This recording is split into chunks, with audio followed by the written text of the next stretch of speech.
Request, ఏ సింహ గర్జన కోసం మీరంతా ఎదురు చూస్తున్నారో,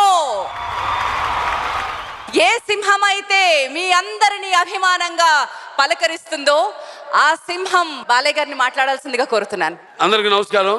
ముందుగా ఈ కార్యక్రమానికి విచ్చేవలసిన ఇరు రాష్ట్రాల ముఖ్యమంత్రులు మరి అనివార్య కారణాల వల్ల మన కళ్ళ ముందే కనిపిస్తుంది ఎడతెరిపి లేకుండా కురుస్తున్న ఈ వర్షం ఇక్కడ రెండు రాష్ట్రాల్లో కూడా, దాంతో జనం అన్నపానీయాలు లేకుండా ఎంతో మంది, లక్షల మంది ఆంధ్రలో కానివ్వండి, ఇక్కడ తెలంగాణలో జనం అటువంటి పరిస్థితులను ఎదుర్కొంటున్నారు. కాబట్టి ముఖ్యమంత్రులు ఇక్కడ రాలేకపోయారు. అయినా నేను ప్రజా సేవలో ఉన్నాను కాబట్టి వారి ప్రతినిధులైన సినిమాటోగ్రఫీ మినిస్టర్ గారైన కందుల దుర్గేష్ గారు అయితేనేమి, లేకపోతే ఇక్కడ పెమ్మసాని చంద్రశేఖరరావు గారు అయితేనేమి, కేంద్ర మంత్రి వర్యులు వారు రావడం, ప్రభుత్వాల తరఫున వచ్చి ఈ యొక్క కార్యక్రమాన్ని వాళ్ళు అక్కడ ముఖ్యమంత్రుల సందేశాన్ని అందించడం, ఇక్కడ వాళ్ళ తెలంగాణ ముఖ్యమంత్రి వర్యులైన రేవంత్ రెడ్డి గారి యొక్క ఓసీ గారి ద్వారా పుష్పగుచ్చం పంపించడం.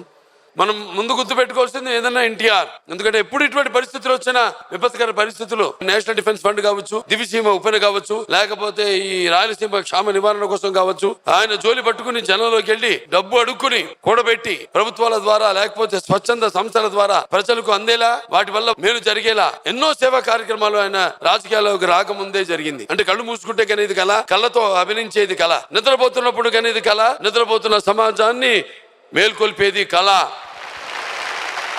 కళాకారులందరూ కూడా వచ్చారు. ఇవాళ ఈనాడు ఇక్కడ కలుసుకున్నాం. అలాగే మీ అందరి సమక్షంలో మీరు లేకపోతే మేము లేము. ఎందుకంటే ప్రేక్షక దేవుళ్ళు, అలాగే కళాభిమానులు, కళా పిపాసులు, కళను ప్రోత్సహించేవారు మీరందరూ. కాబట్టి ఇవాళ అందరూ కూడా కార్యక్రమాన్ని హృదయపూర్వకంగా, ఎన్నో ఘనతలు దక్కినాయి మన తెలుగు ఇండస్ట్రీకి. ఆ ఘనతలో ఒక భాగంగా ఇవాళ నేను ఈ యొక్క 50 సంవత్సరాల చలనచిత్ర ప్రస్థానాన్ని పూర్తి చేసుకోవడం, ఎన్నో విభిన్నమైన పాత్రలు, అంటే అటు సాంఘిక సినిమాలు కావచ్చు, జానపద సినిమాలు కావచ్చు, లేకపోతే మనం గర్వించదగ్గ విషయం మన భారతదేశంలోనే మొట్టమొదటి సాంఘిక సైన్స్ ఫిక్షన్ సినిమా ఆదిత్య 369 మనం చేయడం. అలాగే సాంఘిక సినిమాలు ఎన్నో నేపథ్యాల్లో, ఇలా రకరకాల సినిమాలు. అంటే ఏ సినిమా అయినా ఇవాళ మన చలనచిత్ర పరిశ్రమ చూసుకుంటే మన భారతదేశం యావత్తు ఎక్కడ చూసినా మన సినిమాలకి ఆదరణ, అభిమానం లభిస్తుంది. అంటే ఒకటి చెప్పదలుచుకుంది ఏంటంటే, మన సినిమాలకి ఎక్కడ కూడా కలయికలు అయితే కానివ్వండి, లేకపోతే మా సినిమాల ప్రదర్శనలు అయితేనేమి, ఇందాక సోదరుడు చిరంజీవి గారు చెప్పినట్టు ఎక్కడైనా మేము ఇప్పుడు కలుసుకుంటాం. పోటీ ఉంటుంది. భావస్తురాని జన్మాంతర సౌహృద స్పర్ధే వర్ధత విజయ అంటాం. అంటే పోటీ లేని ఏ రంగంలోని ఫలితాలు అంత ఆశాజనకంగా ఉండవు, అంత ప్రోత్సాహకరంగా ఉండవు. అప్పుడు మేము ఒకళ్ళ నుంచి ఒకళ్ళు కలుసుకున్న ఎంత ఉన్నా, ఒక్కసారి సినిమా విషయంకి వచ్చేసరికి ఒక ఆరోగ్యకరమైన పోటీ ఉండేది. ఆయన మంచి డాన్స్ చేస్తే దానికి మించి చేయాలని నేను ఇది చిరంజీవి గారు కానివ్వండి, వెంకటేష్ బాబు కానివ్వండి, నాగార్జున బాబు కానివ్వండి, వాళ్ళు మంచి ఫైట్లు చేస్తే వాళ్ళకంటే మించి చేయాలని నేను, ఒకళ్ళకొకళ్ళం మంచి ఆరోగ్యకరమైన పోటీ ఉండేది. అదే కొనసాగుతుంది. మమ్మల్ని ఇందాక విష్ణుబాబు చెప్పినట్టు, మిగతా వాళ్ళందరూ చెప్పినట్టు కూడా మమ్మల్ని అందరినీ ఆదర్శంగా తీసుకుని వాళ్ళు ముందుకెళ్తున్నారు. అంటే మరి ఈ సందర్భంగా నాకు ఆదర్శం, నాకు ఇంత ధన్యమైన జన్మనిచ్చి నన్ను మీ అందరి గుండెల్లో ఆయన ప్రతిరూపంగా నిలిపిన దైవాంశ సంహితుడు, అలాగే విశ్వానికే నట విశ్వరూపం ఎలా ఉంటుందో చూపించిన తండ్రి, గురువు, దైవం, కారణ జన్ముడైన విశ్వవిఖ్యాత నట సార్వభౌముడు, కళా ప్రపూర్ణ, అలాగే డాక్టర్ పద్మశ్రీ నందమూరి తారక రామారావు గారు.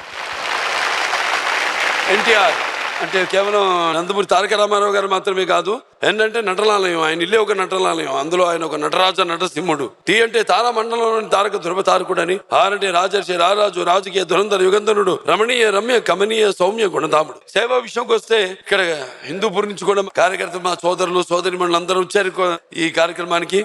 అలాగే ఆసుపత్రి సిబ్బంది కూడా కొంతమంది వచ్చారు ఇక్కడికి. సో అందరూ ఈ సమక్షంలో ఈ కార్యక్రమం జరుపుకోవడం నాకు ఎంతో ఆనందంగా ఉంది. మీరు ఇంకా ప్రోత్సహించి ఇంకా ఇటువంటి సినిమాలు ఎన్నో మాకు చేసి పెట్టండి అని మీరందరూ ఆదేశించినట్టుంది. నాకు అందరూ మంచి సినిమాని అయితే ఆదరిస్తారు. సో మంచి సినిమాలు ఇవ్వాల్సిన బాధ్యత మా పైన కూడా ఉంది. ఇక నా అదృష్టం, నా నిర్మాతలు, నా దర్శకులు. ఎందుకంటే ఒక ఆదిత్య 369 చేసినా, లేకపోతే ఒక భైరవ దీపం చేసినా, లేకపోతే ఒక శ్రీకృష్ణార్జున విజయం చేసినా, ఇవన్నీ ఆ నిర్మాతలకి నా మీద ఉన్న నమ్మకం. అంటే ఇది ఒక సమిష్టి కృషి, ఒక కుటుంబం. ఇప్పుడు నా కుటుంబం చాలా పెద్దదైపోయింది. ఇవాళ cancer hospital, Basavatarakam India American cancer hospital research institute, అక్కడ డాక్టర్లు అయితే, సిబ్బంది అయితేనేమి, వాళ్ళందరూ నా కుటుంబంలో చేరారు. మళ్ళీ హిందూపూరు నా నియోజకవర్గం, నా కుటుంబం పెరుగుతూ పోయింది. ఇవాళ అది నాకు చాలా తృప్తిగా ఉంది. అలాగే నేను ఎప్పుడు చెప్తుంటా, నాన్న నాగేశ్వరరావు ఇద్దరు ఇండస్ట్రీకి రెండు కళ్ళు. ఒక ఎన్టీఆర్ గారి తగ్గించి తెచ్చుకుంది నేను, నా క్రమశిక్షణ, నా పట్టుదల,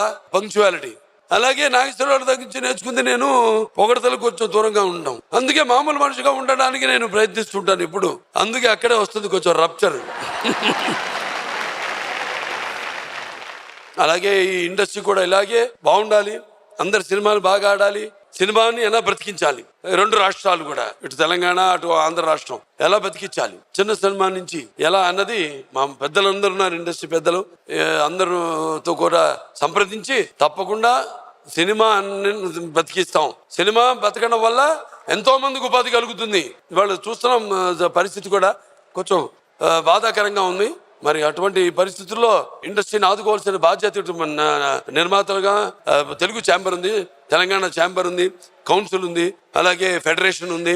ఇవన్నీ సో కళామ తల్లి ఆశీస్సులు, అలాగే మా తల్లిదండ్రులకు ఆశీస్సులతో, మీ అందరి యొక్క అభిమానంతో ఇలాగే నా యొక్క ఈ జీవితం ఇటు సినిమా రంగంలో అటు ప్రజాసేవలో 2 రకాలుగా ప్రజాప్రతినిధిగా, అలాగే Basavataraka Indo American cancer hospital and research institute chairman గా, మేనేజింగ్ ట్రస్టీగా, అలాగే ఈ యొక్క సేవను కూడా ఆ భగవంతుడు కొనసాగించాలి మనస్ఫూర్తిగా కోరుకుంటూ, మరొకసారి ఈ 50 ఏళ్లు నన్ను ఆదరించిన ప్రేక్షక దేవుళ్ళందరికీ, అలాగే సక్సెస్ అయితే సరే కానీ నా కష్టాల్లో కూడా నా వెన్నంటుండి నాకు మంచి సలహాలు ఇచ్చే నా సోదర సమానులైన నా అభిమానులు, చలనచిత్ర పరిశ్రమలో నా నిర్మాతలైతేనేమి, దర్శకులైతేనేమి, సంగీత దర్శకులైతేనేమి, కార్ డ్రైవర్ నుంచి ఒక ప్రొడక్షన్ బాయ్ వరకు ప్రతి వాళ్ళు అందించే సహాయ సహకారాలు, ఒక సినిమా వెనకాల ఇంతమంది ఉంటారు. నేను నా శిరస్సు పెంచి వాళ్ళకి అభివందనం చేసుకుంటూ, కార్యక్రమం ఇంత బాగా జరగడానికి ముఖ్యంగా మన పోలీస్ శాఖ వారికి, అలాగే శ్రేయాస్ మీడియా వారికి, తర్వాత ఈ కార్యక్రమాన్ని ఇదిగో కొమ్మినేని అవరాత్రులు కొమ్మినేని వెంకటేశ్వరరావు అయితేనేమి, ప్రసన్న అయితేనేమి, ప్రసన్న గారు, దాని తర్వాత డాక్టర్ సురేందర్ గారు, ముందు తాతి ఉందిలే ముందు